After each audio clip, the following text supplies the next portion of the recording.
Un Dieu souverain, un Dieu qui a le contrôle sur toute chose. Comment peut-il permettre la mort d'un de ses amis? Voilà la question à laquelle nous allons répondre aujourd'hui à l'émission La Parole vivante.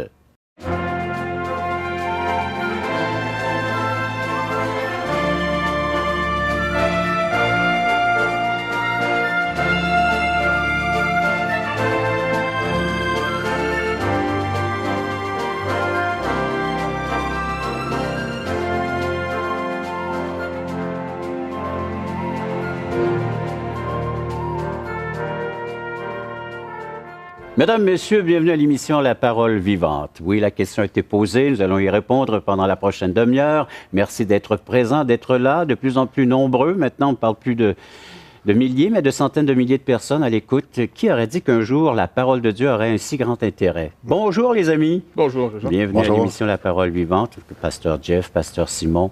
La question est posée. Un Dieu souverain, un Dieu qui a le contrôle de toutes choses. Et on va voir dans le texte qu'un de ses amis va mourir. Donc ça va être un sujet assez intéressant parce que beaucoup de gens se demandent si Dieu est tout-puissant, si Dieu est bon, pourquoi il permet le malheur? Parce que c'est vraiment un malheur qui arrive, une injustice. Donc on va regarder ça ensemble. Absolument. Peut-être commencer par lire le texte. Oui. Est-ce que c'est toi, Simon, qui veut nous le lire aussi? Vas-y, t'es bon. T'as beaucoup d'expérience. Oui. Ah oui, t'as beaucoup d'expérience. Dans la lecture, oui. Parce qu'on me donne toujours la responsabilité de lire les textes. Alors, mais je vais le faire pour vous et puis pour mes amis. C'est Actes chapitre 12. Est-ce qu'on y va avec les 6 premiers versets ou un peu plus? Les 5. Les 5 premiers. Alors, allons-y. Actes chapitre 12, chers amis, les 5 premiers versets. Vers le même temps, le roi Hérode se mit à maltraiter quelques membres de l'Église et il fit mourir par l'épée Jacques, frère de Jean. Voyant que cela était agréable aux Juifs, il fit encore arrêter Pierre. C'était pendant les jours des pains sans levain. Après l'avoir saisi et jeté en prison, il le mit sous la garde de 4 escouades, de 4 soldats chacune, avec l'intention de le faire comparaître devant le peuple après la Pâque. Pierre, donc, était gardé dans la prison et l'Église ne cessait d'adresser pour lui des prières à Dieu. Alors, qui veut nous mettre le contexte? Bien, je vais m'occuper de ça. OK. On voit Hérode, on voit Jacques, on voit Pierre un peu plus loin. Commençons un peu avec Hérode. Hérode, souvent, on va dire, Hérode, il commence, on le voit quasiment dans tout le Nouveau Testament. Le monsieur, il vit quand même très longtemps et tout ça. Puis là, donc, pour se reconnaître un peu, c'est qui, lui? C'est-tu le même? Parce qu'on le voit avec Jésus, puis on le voit plus tard. C'est ça, la naissance de Jésus. C'est qui, ce gars-là? Donc, tantôt, j'ai regardé, je note, moi, dans ma Bible. Je note, puis que ça me dit que le Hérode qui est là, il s'appelle Hérode Agrippa, puis c'est le premier petit-fils d'Hérode le Grand. Bon, ça nous aide déjà un peu à mettre en contexte. Hérode le Grand, c'est celui qui a fait tuer les enfants en bas de 2 ans dans le temps de Jésus. Bref, les Romains avaient institué les Hérodes, une dynastie, pour s'occuper de la Judée et tout ça. Donc, Hérode le Grand était un d'entre eux. Ce qui est important de comprendre, c'est que Hérode le Grand, il avait une famille juive. Donc, lui, les Juifs, il était favorable aux Juifs. Même s'il était romain, il était favorable aux Juifs. Donc, ça s'est passé. Et ici, on voit son petit-fils. Hérode fait maltraiter quelques membres de l'Église parce que l'Église faisait quoi? Qu'est-ce qu'on voit avant? On voit que l'Église est en train de prêcher, Jacques est en train de prêcher, et ce qui fait en sorte qu'il y a un certain malaise, parce que les autres sont en train de prêcher Jésus-Christ, fils de Dieu. Les Juifs, ça les interpelle pas mal, parce qu'on dit non, il y a Dieu, puis Jésus, il n'y a rien à voir avec Dieu. Donc, pour les Juifs, les chrétiens sont en train de prêcher un autre Dieu, une autre divinité, quelque chose d'autre. Et on se rappellera dans Deutéronome, chapitre 13, que Dieu a dit non, tu ne fais pas ça. Quiconque va prêcher quelqu'un d'autre que moi, quiconque va inciter les gens de la ville à suivre et adorer un autre Dieu que moi, vous allez le mettre à mort. Et en plein dans une fête religieuse qui est consacrée à l'éternel Dieu. Exactement. Donc, Hérode, lui, attend un petit peu, là. Il voit ça, il entend fort probablement les Juifs dire « Hey, ça n'a pas d'allure », tout ça. Donc, il dit hey, je vais faire arrêter Jacques et je vais le faire tuer. Très bon, on va faire du capital politique là-dedans. Et c'est pas illégal parce que Jacques est en train de prêcher un autre Dieu, Jésus-Christ. Mais ce qu'on voit dans la Bible, c'est que Jésus-Christ est Dieu. Bon, ça, on va le voir plus tard. Donc, c'était pour faire du capital politique, pour se mettre les Juifs de son bord, pour pouvoir continuer à À bien régner et avoir la paix et à se faire aimer, tout ça. Comme tu dis, dans le contexte, ici, quand on voit les Juifs, c'était pas nécessairement toute la population juive, mais les autorités religieuses et politiques du temps. Donc, eux voient légalement, parce qu'ils ne sont pas d'accord du tout avec le message des chrétiens, ils voient légalement une manière de dire, bon, ben, enfin, Hérode est de notre côté. Et Hérode, voyant ça, ben, lui, comme tu dis, il fait du capital politique, il est très content. Donc, il fait non seulement mettre à mort Jacques ici, mais aussi, il fait emprisonner Pierre dans le but de lui aussi le faire tuer après. Exactement. Et ce qui est intéressant, nous, on le lit dans la Bible, ça ne se passe pas nécessairement dans le même après-midi. Ouais. Donc, souvent, quand on lit ça, on dit, regarde, c'est tout de suite, Pierre était gardé, tout ça. Il y a comme un peu d'espace. Le but pour Hérode, c'est de pouvoir satisfaire les Juifs, garder le calme dans son petit royaume ici, que les gens puissent l'aimer et tout ça. Si je peux ajouter juste un autre Ben point. oui, vas-y, Jeff. Quand Jacques, là, donc, se fait tuer à cause de cette loi, de cette compréhension légale, de ne pas amener l'idolâtrie, de ne pas amener un culte, une autre manière de servir Dieu ou encore de servir des dieux différents. Ce que Jésus devient maintenant, parce que c'est leur message. Oui. Le Seigneur Jésus, c'est synonyme avec le Seigneur de l'Ancien Testament, qui est Dieu. Jean, le frère de Jacques, parce que ces trois-là, Jacques, Pierre et Jean, parce que c'est le frère de Jean, étaient les trois amis, je ne dirais pas les préférés du Seigneur, là, mais... Les intimes. La garde rapprochée. Oui, c'est ça. C'est ça. Ils étaient là, eux autres, quand Jésus a fait la résurrection de la petite fille. Ils étaient là sur le mont de la Transfiguration. Ouais. Ils étaient là dans des moments extrêmement importants pour avoir un témoignage très personnel et oculaire, dans le sens de tous les disciples, c'est eux qui ont vu le plus. Donc, Jacques, c'est quelqu'un de très important dans l'Église à ce moment-là. Oui. Et dans le cœur de Jésus, évidemment, très important. Aussi. Important dans le sens que lui est témoin que ce Jésus, c'est Dieu, le Dieu d'Israël, fait homme. Je veux dire, c'est pas n'importe quoi, là, comme témoin. Mais le Seigneur permet qu'en partant, très tôt, il se fasse tuer. Il fait partie des 12 depuis le commencement, le tout début. Pour que les gens puissent bien comprendre, Pierre et Jacques, celui qui se fait tuer ici, c'est la même chose, c'est de la même importance. C'est quelqu'un d'une grande importance que l'Église va perdre ici. Ben, merci, les amis, de nous avoir mis dans le contexte de ce récit du livre des Actes, chapitre 12, que de choses intéressantes ont été bien partagées avec nos téléspectateurs, entre autres. Et vous pouvez faire de même, vous aussi. Vous pouvez nous partager, donc, ce qui se passe, vous aussi, dans votre quotidien, dans votre vie, dans vos réflexions concernant peut-être quelques passages de la parole de Dieu, entre autres celui que nous sommes en train de regarder ensemble. Et pour en faire part, bien, vous nous appelez en composant le numéro de téléphone suivant, 1-877-l'Espoir, 1-877-537-7647, ou un petit mot, écrivez-nous à espoir.ca, touchrétien.com. Après la pause, bien, on poursuit l'étude de ce texte du Acte chapitre 12. Les gars savent qu'ils ne sont pas en train d'aller annoncer un évangile bonbon comme on annonce aujourd'hui en disant « Faites-vous-en pas, si vous venez à Jésus, ça va régler tous vos problèmes. » Ça règle le problème de la séparation d'avec Dieu. Ça règle le problème d'être coupable devant ce Dieu et qu'il n'y a pas d'autre espoir que la promesse.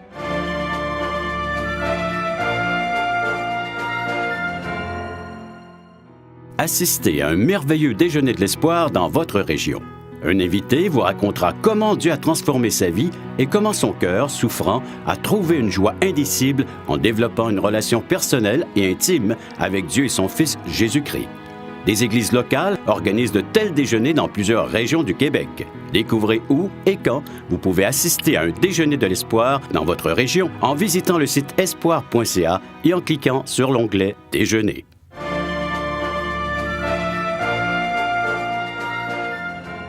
Alors, nous sommes en train de regarder Actes chapitre 12. Nos amis nous ont mis dans le contexte et on poursuit. Parce que c'est important qu'on comprenne que les choses ne se font pas n'importe comment. Dans le sens, Hérode, qui est un politicien de l'époque, ne peut pas tuer n'importe qui, n'importe comment. Il y a des meurtres encore aussi à l'époque, là. Donc, il le fait légalement. Encore une fois, le texte, c'est Deutéronome 13, les versets 6 à 18, et spécialement le verset 15. Okay? Donc ça nous met... C'est cette loi-là qui est appliquée maintenant pour faire mourir Jacques, d'annoncer que ce fameux Jésus, c'est Dieu fait homme. Et son frère Jean, dans son évangile, l'évangile de Jean qu'on a pris 3 ans. On a étudié tout ça ensemble, nous. Bien, je vais juste revenir dans un texte que Jean nous donne l'interprétation ici que lorsqu'il a vu la gloire, tu sais, dans ça, je vais vous lire le texte, hein, il dit ici, ceux qui veulent se regarder, c'est Jean 12. OK. OK. On est acte C'est 12, bon de donner acte référence. 12, Ah oui. Jean 12. Jean 12, c'est verset. concept, pas mal notre affaire. Donc, au verset, entre autres, 36, dit « Jésus dit ces choses, puis il s'en alla et se cacha loin d'eux. » Déjà, il y a des problèmes. Ils veulent l'attaquer, encore une fois, à cause de... Il dit qu'il est, mais les autres le refusent. Malgré tant de miracles qu'il avait faits en leur présence, ils ne croyaient pas en lui. Afin que s'accomplisse la parole d'Ésaïe, le prophète, que Ésaïe, le prophète, a prononcée, « Seigneur, qui a cru à notre prédication? Et à qui le bras du Seigneur a-t-il été révélé? » Donc, on voit plus ça change, plus c'est pareil. Aussi, ils ne pouvaient croire parce qu'Ésaïe dit encore, « Il a aveuglé leurs yeux, il a endurci leur cœur de peur qu'ils ne voient de leurs yeux, qu'ils ne comprennent de leur cœur, qu'ils ne se convertissent et que je les guérisse. » Ésaïe dit ces choses lorsqu'il vit sa gloire. Le prophète Ésaïe dit, il a écrit ça quand il a vu sa gloire, la gloire de Jésus. C'est un prophète de l'Ancien Testament. On est quasiment 700 ans avant que Jésus arrive. Et il voit la gloire. Mais quand est-ce qu'il a vu cette gloire? Ésaïe au chapitre 6. Quand il est dans la présence de Dieu. Et il voit celui qui est assis sur le trône. Il dit, maintenant, je vais mourir. J'ai vu le roi. Donc, ici, l'Éternel qu'on lit dans l'Ancien Testament, c'est Jésus. C'est Jésus. Et c'est pour ça que ces gars-là vont continuer comme Jésus à se faire tuer, parce qu'ils n'ont pas compris, avec les lois que Dieu avait données, comment on devait interpréter ce fameux Jésus. En d'autres mots, les Juifs auraient dû dire, mais selon les Écritures, selon les miracles que tu fais, selon ce que les prophètes nous ont annoncé, tu es donc celui qui devait venir. La promesse est vraiment accomplie. Donc, même dans l'Ancien Testament, c'était révélé. Oui. Parce que si on poursuit la lecture du prophète Ésaïe, on parle du serviteur, c'est Jésus-Christ. Exactement. On parle de sa mort. Ésaïe 53, il dépeint une personne qui meurt sur une croix. Le germe de David aussi. Il y avait des promesses. Alors, donc, c'était déjà annoncé, c'était proclamé. C'est ça, c'est pas un gourou qui s'est improvisé, qui arrive, bonjour les gars, je suis le Messie, regarde, je fais des miracles, croyez en moi. Pas du tout, il est annoncé. Puis même de toutes les religions, jamais on avait eu tant d'annonces de celui qui devait venir. Des centaines. Exactement. Donc, ici, ils savent, par exemple, Jean, son frère, va écrire son évangile beaucoup plus tard. Et puis, Pierre est aussi en danger de mort. Les gars savent qu'ils ne sont pas en train d'aller annoncer un évangile bonbon comme on annonce aujourd'hui en disant « Faites-vous-en pas, si vous venez à Jésus, ça va régler tous vos problèmes. » Ça règle le problème, la séparation d'avec Dieu. Ça règle le problème d'être coupable devant ce Dieu et qu'il n'y a pas d'autre espoir que la promesse. Ça règle ce problème-là. Le péché pardonné. Exactement. Et la promesse de la vie éternelle, la résurrection. Ça règle le problème. Mais sur terre, le Seigneur ne nous dit pas qu'il va tout régler nos problèmes. Il va en régler, il va nous porter, il va nous soulager, il va nous montrer son amour, mais notre espérance, c'est ce qui s'en vient. Même au contraire, il nous dit, tous ceux qui veulent vivre pieusement en Jésus-Christ vont être persécutés. En fait, la promesse qu'on a, c'est que ça ne sera pas si facile que ça. Dans Hébreux 12, ça nous dit que comme qu'il va nous chanter pour nous redresser. Dans 1 Pierre, ça nous parle que de souffrance. Le Nouveau Testament nous parle qu'il va y avoir des souffrances puis qu'il va y avoir des passes difficiles, mais que Jésus-Christ va être là. C'est ce qu'il nous dit dans Matthieu 28, qu'il va être avec nous jusqu'à la fin. La promesse est là. La promesse, c'est une délivrance. Comme tu le mentionnes, futur et pas nécessairement maintenant. Et même ces serviteurs, ces apôtres-là, avaient été avisés par le Seigneur lui-même qu'ils passeraient, qu'ils subiraient comme ça des représailles à cause de leur foi. Qu'ils étaient pour être mis à mort. Même à mort, oui. Exactement. Dans Matthieu 20, c'est exactement ce que Jésus dit à la mère de Jacques et de Jean, et il leur dit à eux autres, non, ils ne peuvent pas boire, ils vont boire de la même coupe que moi, ils vont souffrir eux autres aussi. Donc, on est dans un monde où tout s'oppose encore à la royauté de Jésus-Christ.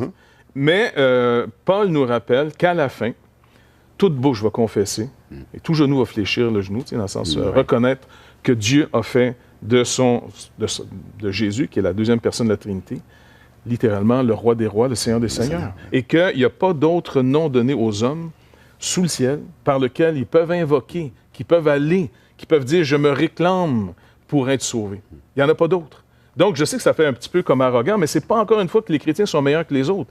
Les chrétiens disent au monde entier, c'est par Jésus-Christ, par son œuvre à lui qu'on peut être sauvé et non pas par nos œuvres à nous qu'on peut être sauvé. Donc, ce n'est pas une question d'être supérieur ou inférieur. C'est ça, c'est pas une question de notre religion est mieux. Ça n'a rien à voir avec ça. On présente Jésus-Christ. Lui, il a tout fait. Lui, il est parfait. C'est le seul qui peut réconcilier les pécheurs avec un Dieu 3 fois saint. Ça n'a rien à voir avec nous. Ça a tout rapport avec ce que Christ a fait à la croix et sa résurrection et son exaltation. Et encore aujourd'hui, on est placé devant donc des choix, des décisions. La faveur du peuple, la faveur de la masse, de la population, ou de chercher ce qui est agréable à Dieu. C'est ce qu'on voit ici dans le contexte. Alors, j'ai légiféré des lois qui vont satisfaire les désirs de la population en général. Comme Hérode. Oui, comme Hérode l'a fait. Ou bien les apôtres qui, eux, avaient choisi de servir et d'être agréables à Dieu en proclamant le seul unique sauveur, celui que le Seigneur lui-même s'est révélé, s'est manifesté dans les écrits, la personne de Jésus-Christ. Vous voulez réagir certainement à tout cela? Vous pouvez le faire. C'est un service gratuit. Appelez-nous à 1-877-L'Espoir, 1-877-537-7647 ou un petit mot. Écrivez-nous à espoir.ca, toutchrétien.com. Ça nous ferait plaisir de pouvoir vous donner suite à votre demande. Après la pause, eh bien, on poursuit notre étude de Actes chapitre 12. Et le chrétien, c'est quelqu'un qui a cru la loi de Dieu à sa perte. Parce que la première partie du message, c'est « t'es perdu ». Et Jésus dit, je suis venu sauver ceux qui étaient perdus. Donc, c'est par la loi que je découvre que je suis perdu, moi, là.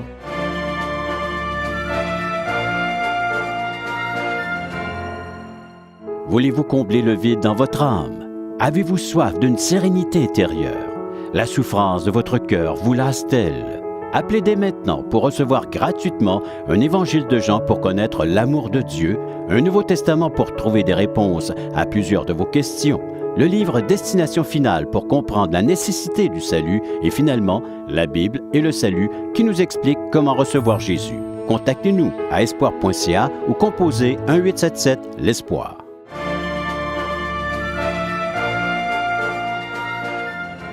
Rappelons-nous la question à laquelle nous sommes en train de répondre, c'est un Dieu souverain, un Dieu qui a le contrôle sur toute chose. Pourquoi permet-il que les siens soient persécutés, entre autres ici Jacques qui meurt?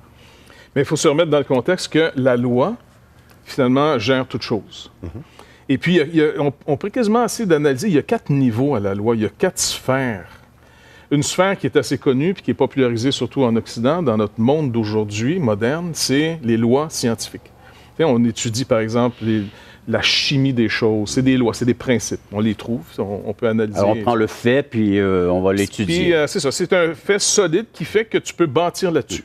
Tout ce qui montre redescend. L'attraction de la barre. L'attraction, c'est ça, l'étude des molécules. Oui. On peut, puis c'est vraiment un trésor de pouvoir aller les saisir, comprendre les lois. Parce que si tu marches dans la lumière que ces lois te donnent, ben ça va marcher ton projet. Oui. OK?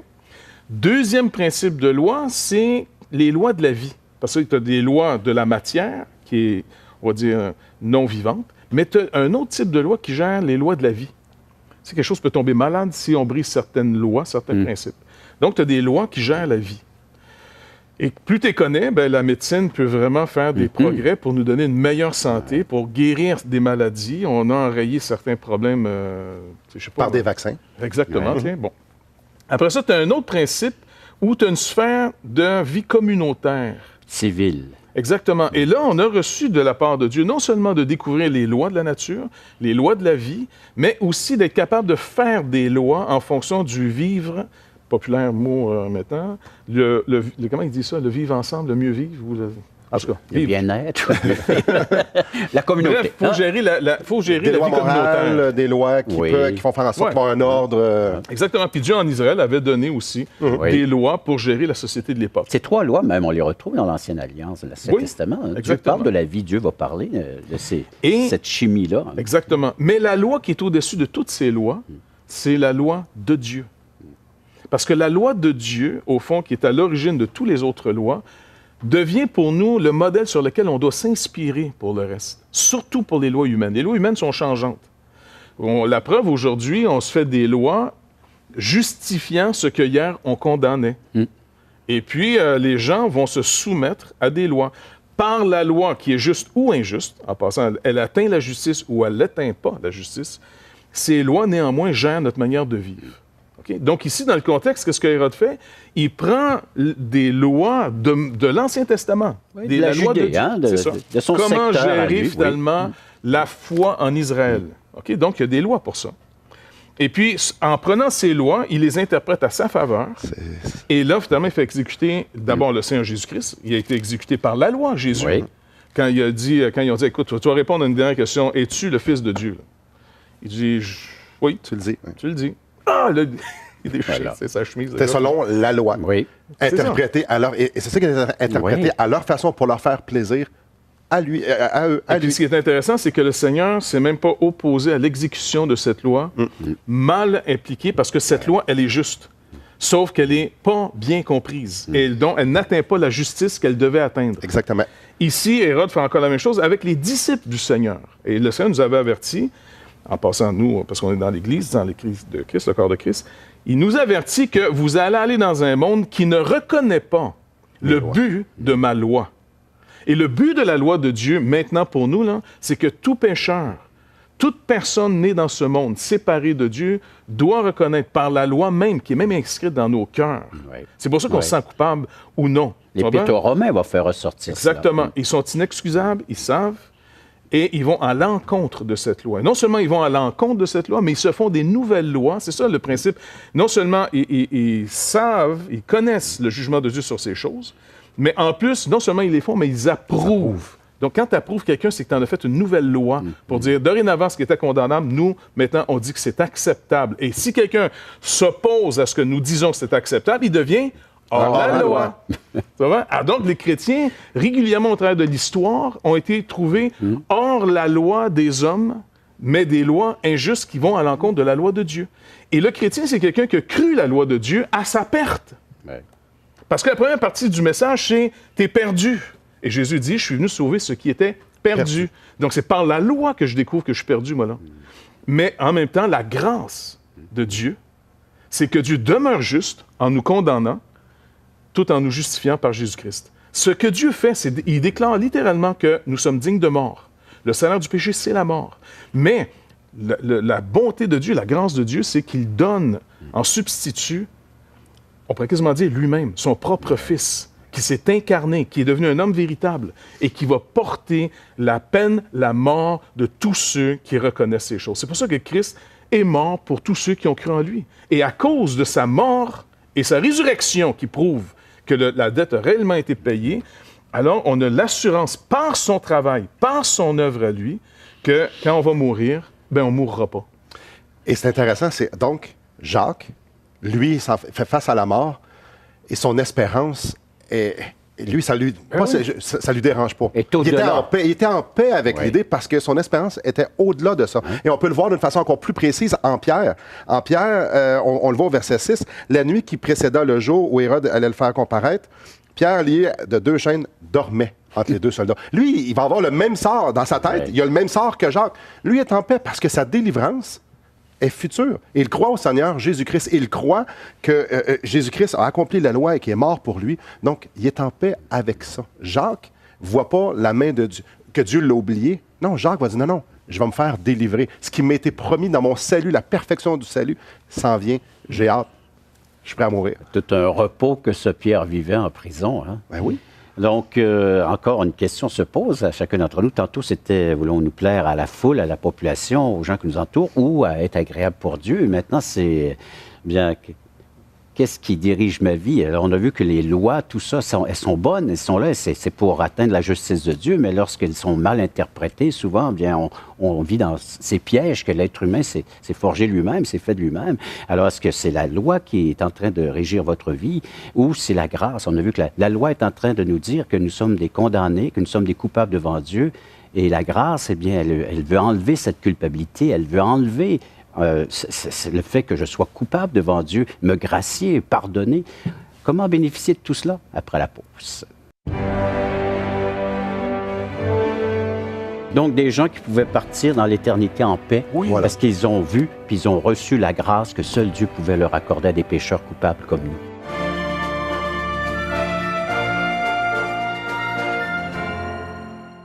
Espoirpourlecoeur.org aborde des problèmes que tous peuvent rencontrer un jour. Solitude, culpabilité, manipulation, rébellion et adultère.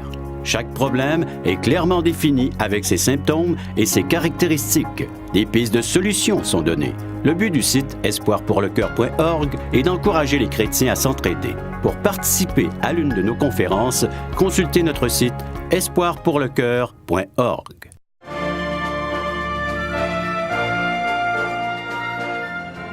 On parlait de cette loi là, que nous retrouvons dans le livre des Actes, chapitre 12, dont Hérode a pu en bénéficier en faisant condamner et même mourir Jacques.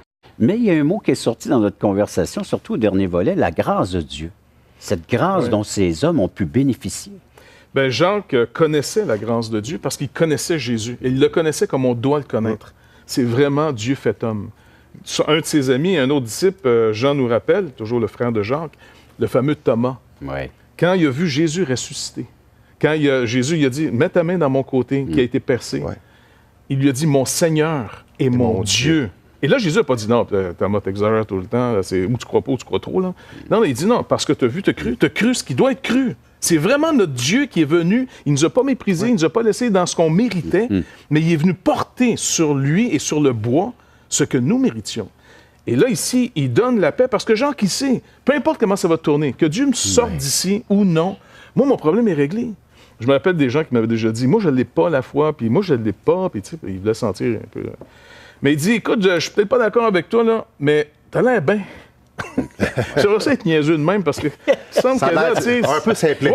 Puis il me racontait en disant, moi, je suis obligé de boire, je suis obligé de prendre de la dope pour me sentir bien de même, tu sais. Puis toi, t'es bien de même à jeun.